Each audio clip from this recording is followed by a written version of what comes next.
Ini yang jadi prefer kita hari ini Gus gitu. Iya. Iya, tentang pemuda. Iya. Tapi sebelumnya kita tuh pengen banget dengar dari Gus Hafid sejarah singkat lah Gus Hafid. Seperti apa dulu Gus Hafid waktu masih kecil, waktu masih muda gitu. Mungkin bisa diceritakan ke kita seperti Ya, apa. kalau saya waktu kecil memang dididik dari keluarga pesantren ya, karena memang kita ada pesantren, mbah saya pendirinya Ki Haji Hasyim Mino, terus berdiri di Pondok Nurul Qodim itu tahun 42. Tahun 4 Ya, sekarang sebelum kemerdekaan. sudah ada sekitar 2.500 santri putra-putri. Ada perguruannya tingginya juga, tapi fokusnya ke tafakuh fiddin, ke sana. Iya. Saya dididik di keluarga itu. Tapi umur 8 tahun saya mondok di Nurul Quran. Umur 9 tahun saya pindah ke Lirboyo. Keluar kota sudah. Ya, 9 tahun. sampai umur 20. 22 saya pindah ke Yaman. Sampai 24. 25 saya pindah ke Nyaman. Oh, pulang. Menikah Pak 25? Belum. 25, ya, menikah. Alhamdulillah. Tapi waktu itu Mas, ketika 2005 saya pulang dari Yaman, dari Lirboyo. 1 tahun itu nganggur di sini. Saya mendirikan Subhanal Muslimin. Nah, kenapa? Ya Kenapa? sama, berangkat dari keprihatinan juga. oke. Jadi anak-anak muda itu tidak ada yang mengayomi Di sini. di sini. Sedangkan pemuda itu kan adalah tonggak bangsa. Iya. Kalau bahasa ulama apa? Inna fi aidikum amral ummah wa fi aqdamiha hayatuha. Di tangan para pemuda lah harapan umat tertuju. Dan di telapak kaki mereka harapan umat tertumpu. Masa depan. Masa depan. Bangsa ya.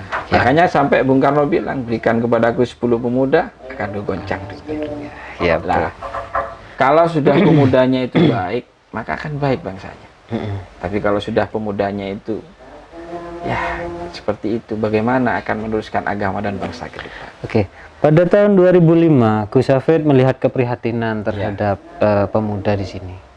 Apa Gus gambarannya saat itu Gus? Seperti apa yang terkikis dari pemuda saat itu? Yang pertama Mas, Probolinggo ini bisa dikatakan kota santri. Banyak Betul. pesantren besar. Ya. Menurut catatan Kementerian Agama itu ada sekitar 250 pesantren.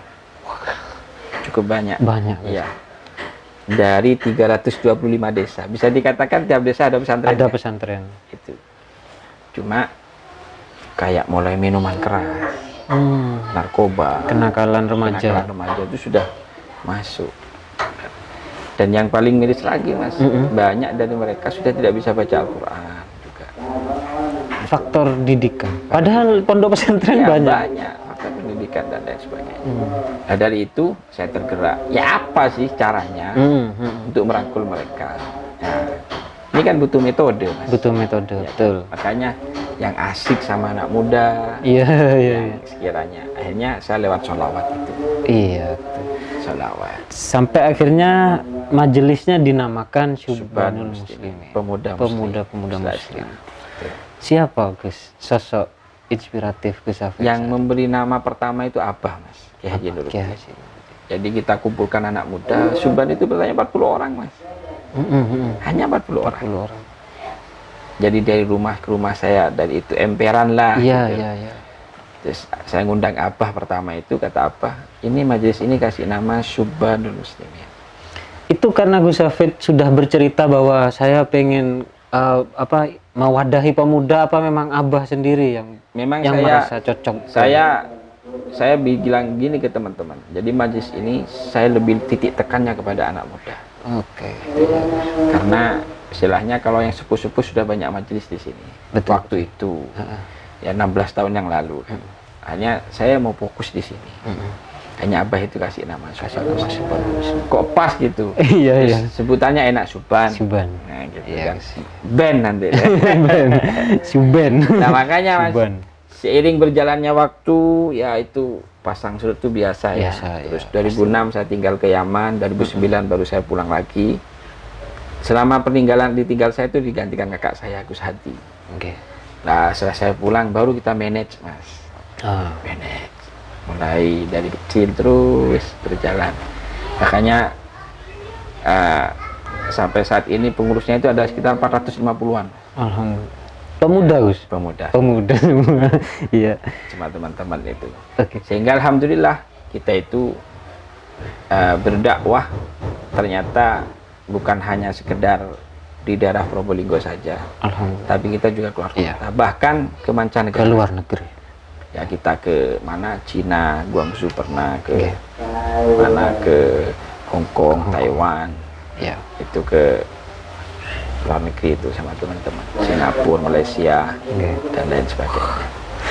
Dan mungkin ada sedikit yang berbeda dari majlis-majlis yang lain. Iya, Gus. Jadi, Apanya itu? nah, kita itu ada YouTube, Mas. Mm-mm. YouTube itu sudah sekitar 2,5 juta subscriber di YouTube itu. Karena kita dakwah lewat media juga. Lewat media. Dan perlu pemirsa tahu ya, ini semua salah satu jasanya berkat beliaunya juga. Wah, Nah, ini alhamdulillah, Gus. ini guru kami pertama ini, ya, yang mengajari Iya, tentang iya. bagaimana kamera, Iya. tentang bagaimana editing dan lain sebagainya, dan ilmunya manfaat alhamdulillah. Alhamdulillah. Ke teman-teman Subhanal Muslimin Multimedia, kita ada anak muda 15 orang, Mm-mm. itu salah satu yang mendidik ini beliau. Ya. Iya. Lebih terkenalnya Mas Ahong. Iya. Jadi Makanya- itu sebenarnya, Gus, saya justru terbawa semangat Gus Hafid. Jadi di situ ada semacam apa ya, semacam tugas yang harus saya jalankan gitu. Sebisa saya, mungkin saya bisa di video. Jadi kayak semangat banget gitu kalau waktu kita bikin gimana cara. Alhamdulillah. Dan memang media itu memang Ya. daya jelajahnya lebih luas. Belajarnya lebih luas. Makanya kata saya pernah baca buku itu, Mas, kalau kau ingin menguasai dunia, kuasailah media. Kuasailah media. Katanya. Iya. Salah satunya seperti itu. Tapi gini, Gus, yang pengen saya tanyakan, pemuda gitu, kid zaman now, Ya. dibanding sholawat itu kan seperti dua sisi mata uang yang Berbeda. sepertinya kontras Dua banget. kutub Gitu. yang berbeda. Iya. Bagaimana cara Gus Hafid dari anak pemuda gitu bisa mencintai sholawat itu gimana, Gus? Makanya, Mas, kita itu harus terjun di dunianya. Jadi Gus Hafid, Satu itu. Nomor dua, kita itu kalau sama anak muda harus mengikuti arus, tapi jangan terbawa arus. mengikuti arus tapi, jangan tidak terbawa arus. Tetap kita punya pagar. Punya pagar. Ya. Contoh ya, Contoh. anak muda misalnya, kalau diajak sholawatan, Mm-mm. ini apa? Mm-mm. Kan gitu. Makanya saya kasih syair-syair Iya. Iya. yang berisi nasihat di dalamnya. Itu lebih mengena. Contoh, cinta dalam istikharah. Ya kan? Iya. Jangan turuti nafsu. Yo, Ya kan? iya. Lirik-lirik Lah, yang lirik-liriknya itu. Jadi Iya. kita bukan hanya bahasa Arab, tapi kita edukasikan dengan bahasa Indonesia yang menyentuh mereka. Ya kan?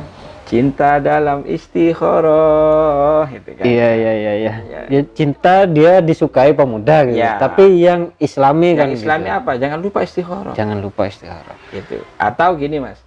Anak muda kalau dinasihati, awakmu iku kudu bakti nang wong tua misalnya. Kamu itu harus bakti sama orang tua. Paling masuk kanan hilang kiri. Betul. Ya kan? Iya. Tapi ketika kita persembahkan sebuah lagu yang menyentuh buat mereka, tak jarang dari mereka meneteskan air mata. Taskanlah. Contoh lagu Ibu di Subang, Iya. atau lagu iya, Ayah di lagu Subang. ayah di Subang. Nanti bisa ditampilkan. Bisa bisa mungkin nanti kita cuplikannya, tampilkan ya. ya. Terbayang rintihan tangismu di saat melahirkanku. Betapa besar pengorbananmu, kasih sayangmu padaku, oh ibu. Belayanmu aku rindu. Makanya ketika di majelis itu saya kasih prolog. Setelah sebelum kita mengeluarkan lagu itu, saya kasih prolog. Ada cintanya seperti udara Iya. yang tak pernah terbatas oleh waktu dan senja. Kalau anak sekarang quotesnya lah. Iya, ada quotesnya. Ada quotesnya. Iya, Gus. Sampai Rasulullah ditanya, siapa Rasulullah? Ibumu, baru bapak. Baru ayat. Ya. Tak terbayang. Baru masuk. Rintihan, nunduk, semua nangis teman-teman. Nah, ini kan Berarti kesimpulannya ada seni di situ. Ada Gus. seni. Ada seni. Tetap budaya. Tetap budaya. Iya, iya. Tidak bisa terpisah. Tidak terpisah. Gitu, Sampai saya dikritik, Mas. Iya. Gus sampean itu kok ngajak sholawat. Wah ya yo, arek-arek anak-anak muda ini sampean ajak ke sholat jamaah masjid apa itu.